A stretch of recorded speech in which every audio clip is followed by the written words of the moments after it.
La course épique de Silverstone. Alors les notes, on commence par ça. J'ai mis 16 personnellement. Je considère que c'est la meilleure course de la saison. Devant Barcelone qui était déjà très bien. Devant Melbourne aussi où il y a eu de la pluie. Effectivement. Et Miami qui était pas trop mal aussi. J'avais mis 13 moi. Bon, c'était un peu en dessous. Mais bon, là, Silverstone quand même. J'aurais mis plus s'il y avait eu une bataille, on va dire, plus pour la victoire, plus que les deux McLaren, quoi. C'est vrai qu'ils ont un peu terrassé tout le monde au final. Mais quand même, c'était même dans le midfield et tout, il y a eu pas mal de rebondissements, etc. Donc, on peut pas mettre une mauvaise note à cette course, même s'ils sont favoris. Je vois certains dans les commentaires qui mettent 8 parce que Max fait une erreur.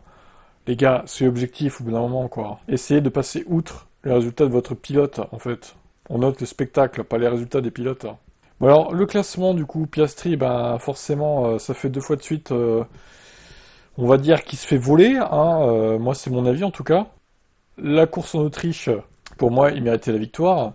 Et la FIA qui s'en mêle à Silverstone, également pour lui retirer la victoire. Bon, bah, ouais, super. On adore. Ça fait quand même beaucoup de points qui s'envolent pour lui, là.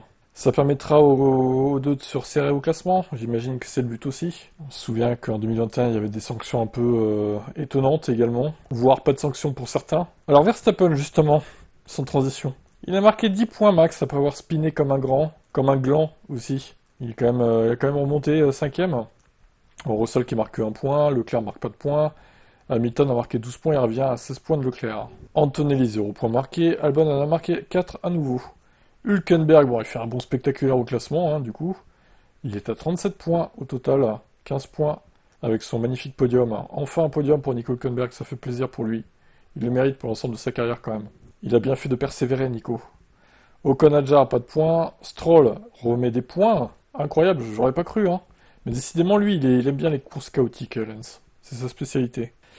Alors donc 20 points pour lui, il passe... Alors il était déjà devant Gasly. Gasly le rattrape du coup. Alonso qui se fait passer par les deux, au final, je pense il va l'avoir un petit peu mauvaise, Fernando. Suite à cette course, se faire passer et par son équipier à nouveau, et par Pierre Gasly. Sainz, bon bah, l'écart se creuse avec Albon, hein, j'ai envie de dire, encore une fois dans les mauvais coups avec Leclerc, là, cette fois. On est quasiment à x3, voire x4 même, attendez, si je calcule bien, on est à combien là? Non, on n'est pas tout à fait à x4, on est à x3,5 à peu près, par rapport à Albon. Ça commence à faire beaucoup. Bon, les autres n'ont pas marqué de points derrière. C'était la foire au crash, donc seul Bierman s'en a à peu près bien sorti, même si c'est vrai que c'était un peu dramatique avec Ocon ce qui s'est passé.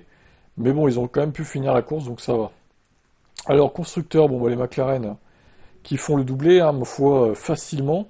Ils creusent encore l'écart sur Ferrari, qui est toujours deuxième, et qui creuse elle-même sur Mercedes. Alors, on se posait la question en début de saison, est-ce que Lewis a bien fait de partir chez Ferrari?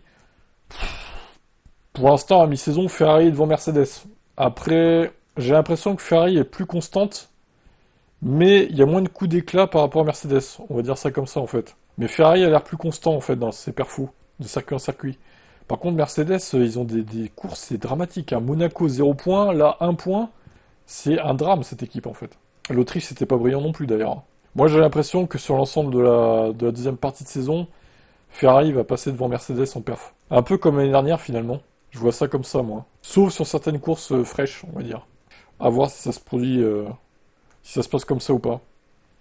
Nous avons Red Bull qui a marqué 10 points. Du coup, ils reviennent un peu sur Mercedes, mais à mon avis, bon, sur la longueur de la saison, ils pourront rien faire. Red Bull, ils resteront quatrième. Williams se fait rattraper par Sauber, incroyable. Ils ont encore 18 points d'avance, mais bon, quand même.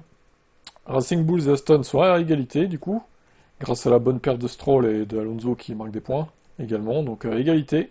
As est 9ème et Alpine, Alpine qui marque 8 points. Grâce à Pierre Gasly, le miraculeux. Pierre Gasly sous la pluie, toujours très bon, on se souvient du Brésil l'année dernière, hein. C'est une valeur sûre sur la pluie aussi, Pierre, même malgré qu'il ait des brouettes. Donc, est-ce que Alpine peut tenter de revenir sur As? Franchement, sur le sec, je pense pas. Après, s'il y a beaucoup de courses à venir sous la pluie, en vrai, pourquoi pas? Mais encore une fois, on constate que les courses sous la pluie, hein, c'est vraiment une valeur sûre. C'est vraiment les meilleures courses des saisons de Formule 1, quoi. Bon. En tout cas, les abonnés Canal ont noté la course 15,7. Ils avaient noté Miami 15,6, donc pour l'instant, c'est la meilleure note. Leur moyenne est de 13,8. La moyenne de vous qui avez noté dans les commentaires et sur Twitch, c'est 12,6 pour l'instant. Et ma moyenne à moi, c'est 11,6. Donc si vous voulez ajouter vos notes, hein, dites-moi en commentaire. La note sur 20 que vous metteriez à cette course et puis aux autres si vous voulez aussi. Je vous mets dans le suivi des notes et puis on fera le bilan de vos notes à la fin de la saison directement pour voir vos moyennes, etc. Rendez-vous à Spa le week-end du 27 juillet. Ça fait long, 3 semaines d'attente. C'est une espèce de mini pause estivale. Sachant qu'en plus on fait Spa et Budapest la semaine d'après, c'est très bizarre. Après on refait une pause.